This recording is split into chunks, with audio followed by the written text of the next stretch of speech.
This is the Asus Xbox Ally X, and this device came out about a month ago, and ever since then I've been playing this thing non-stop every single day. And personally, this is probably one of my most favorite devices I've picked up in a very long time.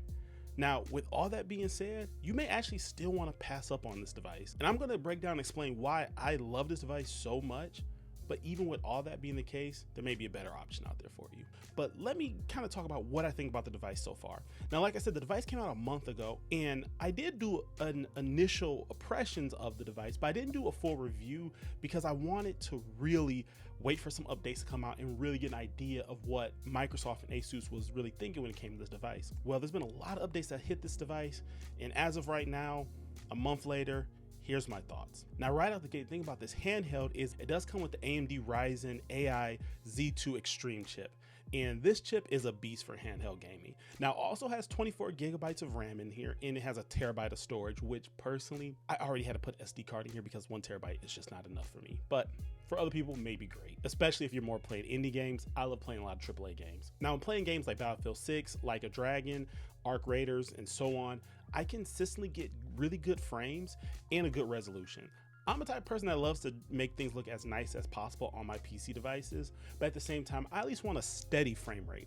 So when playing games like Battlefield 6 at 1080p, inside turbo mode, and having frame gen turned on and all those settings, I'm getting somewhere between 35 to somewhere in the 40 range. Now, if you tweak it right, in games like Battlefield 6 specifically, you can get a consistent 60 frames per second. I just chose, I wanted things to look a little bit more prettier, so it kind of dropped down the frames a little bit, but it's still fine and still extremely playable, at least for me. I'm not a super hardcore competitive gamer, so it may be a little bit different for you guys. If you want that extremely competitive edge, you do have the option to increase the frames. Now, like I was saying, this is a 1080p display device with the ability to do 120 frames per second.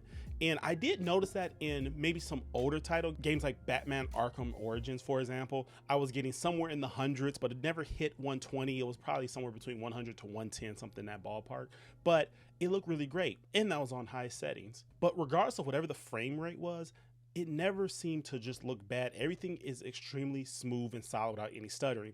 Now, you're not going to be able to pick this thing up and crank it all the way up to ultra settings. You have to still be realistic. This is still a PC handheld.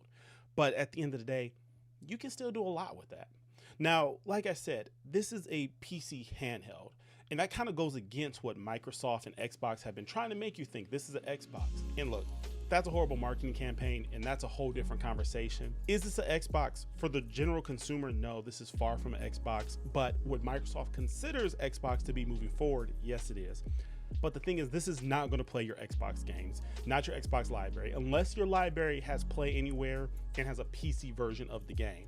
But the only games that this device can currently run are games that have PC versions. If it's a console version only, you're not going to be able to play it. So for example, when GTA 6 finally comes out, you won't be able to play this natively on this device. The only way you can play it is if you cloud stream it or wait till it comes to Steam or Epic Games, for example, and you get that PC version. So for some people, that could be an issue. Personally, for me, it wasn't a huge issue having to go out and buy Battlefield 6 again because I already owned it on Xbox, but I wanted to play it natively on this device. I had to go out and buy the Steam version. That can be kind of costly. It was nice to be able to have that cross progression, so I never lost any of my data, but not being able to play Xbox games can hinder you, especially if you already don't have a PC library. Now, as far as build quality on the device, I have to say it's very comfortable. A lot of people online have been saying this handheld is like holding an Xbox controller. And in a lot of respects, I can feel that. An Xbox controller to me is still a little bit more comfortable than this. I know they said it feels just like an Xbox controller, and I wouldn't say it feels just like one, but it feels very similar to one. Xbox has always been my, I guess you could say, primary device that I love to play on, even though I have a PlayStation 5 and PC and Switch 2 and all that stuff. But the thing is, even though it does have similar controller grips, it's not exactly the same, and a lot of that's because you can't fully grip your hand all the way around the controller. So it's not as comfortable as an Xbox controller would be, but it's very close. That's something that I hear a lot of people talk about, and I don't personally quite get it, because I'm like, it's not as comfortable, but it is pretty comfortable. Now, as far as the buttons that you get on the device, you're going to get obviously the Xbox button, which is new. If you have the original Ally X, you didn't have the Xbox button, they added that in there. But you also have the Armory Crate button. You have like your library, your menu, you know, traditional Xbox buttons there. At the top, you do have a power button that also doubles as a fingerprint scanner, which I think is pretty awesome and has worked really well in my opinion. You also have your headphone jack, an option to put a micro SD card in there, which I did. And then you have your ports on the side. One is a 4.0 USB-C port, and the other one I believe is a 3.0 USB-C port. So the cool thing about having that 4.0 slot is that you can go ahead and hook up like a eGPU to this device and plug it into your computer and really get some good performance out of this. But if you want to use it as a standard Xbox device, it's actually pretty awesome. Now, the one thing that really confused me about this handheld is the fact of how loud it is. And I'm not talking about the fans or anything like that. When it comes to the fans, even when you're playing more demanding games, this is actually a pretty quiet device. Yeah, you're gonna hear it, but it's not gonna wake anybody up if they're right next to you. It actually surprised me how good and nice the speakers are. These speakers are like perfect. But when I mean loud, as far as the device goes, the sticks and the buttons on this thing are like unnecessarily loud. You know, one thing about having a handheld is being able to play it. You know, maybe someone else is in the room watching TV and you're playing your game on your handheld, or maybe you're laying in bed late night and your partner's next to you and they're asleep. This is not a device that you can be able to play and it's not going to be quiet. This is a very loud button pressing device. And I don't know why Asus did not make this device more quieter, but it is like obnoxiously loud in my opinion. If I do just want to lay in the bed before going to sleep, you know, get a quick match in or, you know, wind down a little bit. If my wife is already knocked out and she's kind of a light sleeper, this isn't the most quietest device. And that part does kind of suck. Not a huge issue, and that may not be something that everyone has to deal with, but personally for myself, it's not discreet either, especially if you want to take this out and about. Maybe you're playing this on like the bus, subway, or at work, whatever you want to do. It's just not a quiet device. And that part I do actually hate. Wish it could be a little bit more quieter. Now, the thing about this handheld that I really love is this is probably one of the more powerful handheld devices that are on the market. I think the only other handheld device that may be more powerful than this one is the Lenovo Legion Go 2 that came out, because it also uses the same AMD Ryzen AI Z2 Extreme chip as well. The only difference with that one is I think that device has a 32 gigabyte option, 32, 34, somewhere around that. But I believe for the memory, it does have more memory on that device. But as far as the chips go, they are pretty much exactly the same. And because of that, pretty much any game I've loaded up on this thing, it's just crushed through like a champ. And that's what I feel like you really want when, you know, playing a bunch of games. Now, if you guys are playing more indie style games, that's not going to be a big deal to you. But when you're playing those AAA titles, it can look pretty good on here. Now, the other thing that goes in hand with that is the battery life on this device. I'll have to say personally, the battery life is kind of poor in my opinion.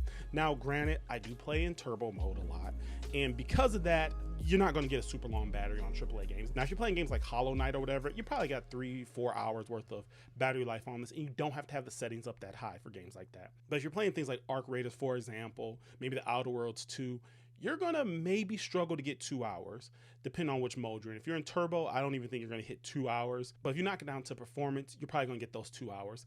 Now, the thing is, ultimately, this is a device where you're going to need to bring your charger with you. And if you plan on doing those AAA game sessions, you're more than likely best to plug this thing in and just play that way. And I found myself doing that a lot, just leaving it on the charger and just playing that way. I mean, of course, you can unplug it and play without the charger. Just know that after a short while, you are going to have to plug this in and charge it up pretty soon. Now, one of the biggest features why I wanted this device, the fact that Microsoft was really pushing this Xbox experience and also being able to load up any storefront on here. And for the most part, it works really good. The option of Steam is already on here, but you can also put other stores on here like Battle.net, Epic Games, and so on. And for the most part, they all work pretty well. Now, if you want to download those other stores outside of Steam, you're going to have to go into Microsoft's Windows mode and leave out the Xbox experience. And that is another thing that just really boggles my mind, because switching over to Windows is like the thing I hate to do the most on this device.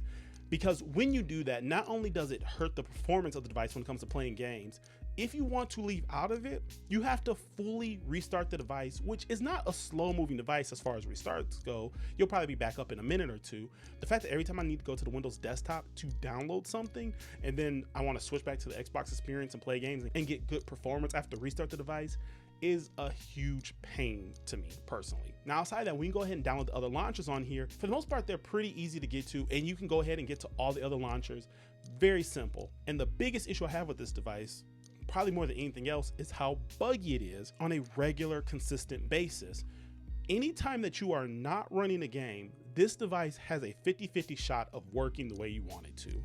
And that's a little disappointing when you're spending $1,000 on this device. I can't tell you how many times that stores didn't load, the buttons did not work, the touchscreen was not working, and things just crashed on here. Now, when it came to playing games, I didn't really notice any crashing on the device, but when I'm inside the store and going between the Xbox store or Steam or Epic or whatever, I have noticed it being extremely unresponsive or just having hiccups and glitches in a list of things, especially when you start this device up off of cold boot. That's when it seems to perform the worst for some reason. And I feel like for the amount of money that this device costs, that should not be a thing that's going on. Microsoft touts this being an Xbox, but it doesn't perform as an Xbox.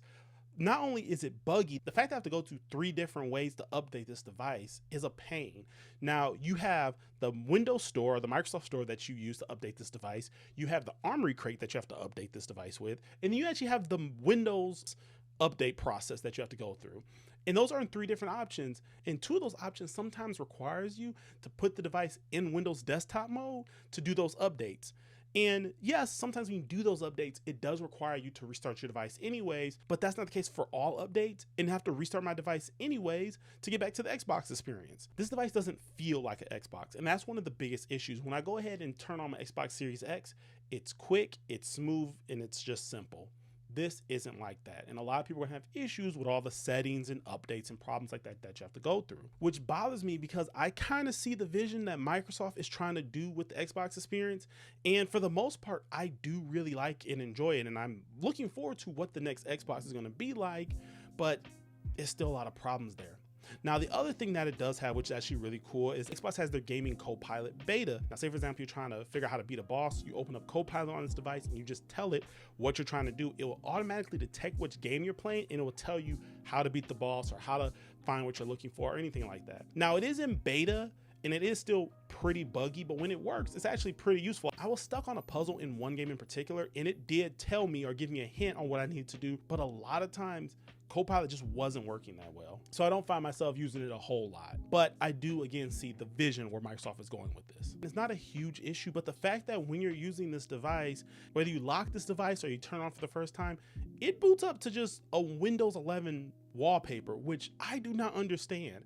Why Microsoft couldn't take the extra effort and just put an Xbox splash screen up there is beyond me. I don't want to play this and feel like I'm using a Windows computer. Like, I don't want the next Xbox that comes out that's supposed to be a hybrid. I don't want that to feel like a PC. If it's supposed to be a console, even though it's really a PC, make it feel like a console. So make this handheld feel like a gaming handheld, not a Windows PC. That's just a small gripe, but that is something that I really can't stand about this. So the thing is, ultimately, this device costs $1,000.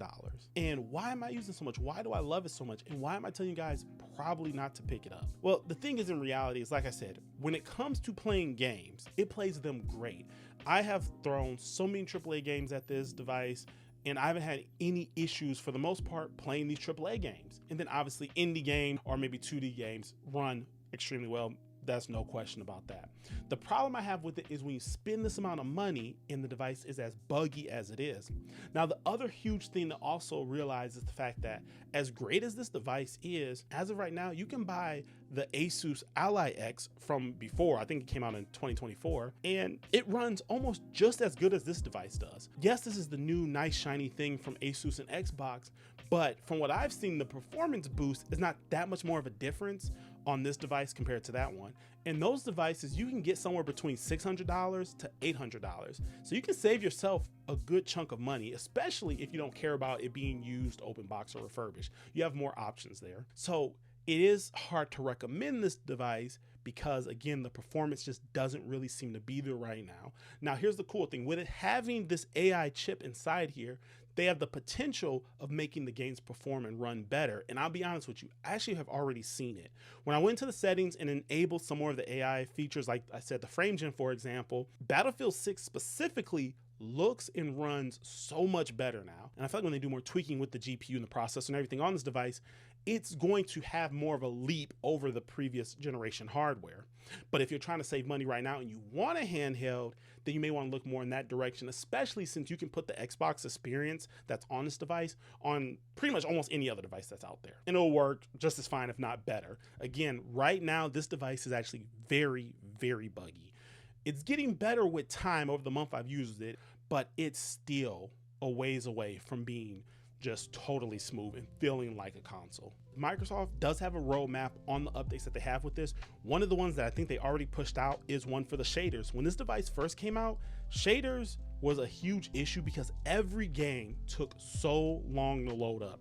Games like Battlefield 6 specifically took forever to load up. I think it took like 2 minutes just to get through the loading process every time you want to load up a game. I know Microsoft is heavily working on this because, again, this is where Xbox is going, and I am very excited. I do love this product. I personally do not regret buying this product, and I love to see other people with these devices. It's just the price point for it versus the performance is not fully there as of yet. But I think it is going to be future-proofing you if you get this device. If you want to get this device and you really want to invest in that AI Z2 Extreme chip, then yes, go ahead and pick this one up because, again, it is one of the most powerful handheld devices on the market as of today, and it's only going to get better with updates. But if you're not too concerned about that, you don't play the most AAA games, but you still want a really good, powerful device, then you may want to see about picking up the previous model of this. Whichever one you go with, I feel like you will be extremely happy, but I just wish they did more refining from the previous device to this one.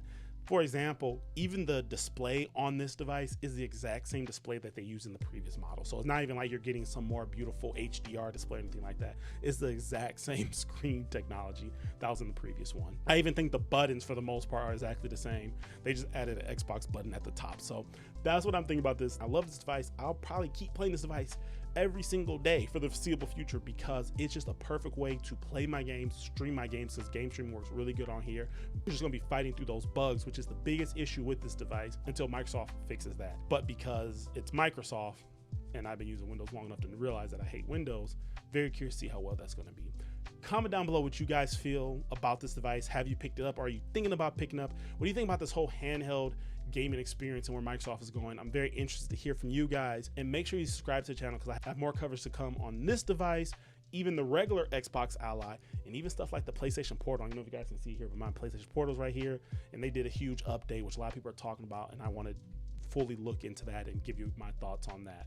But anyways, thanks so much for sticking around and watching this video, and as always, I'll catch you in the next one. See ya.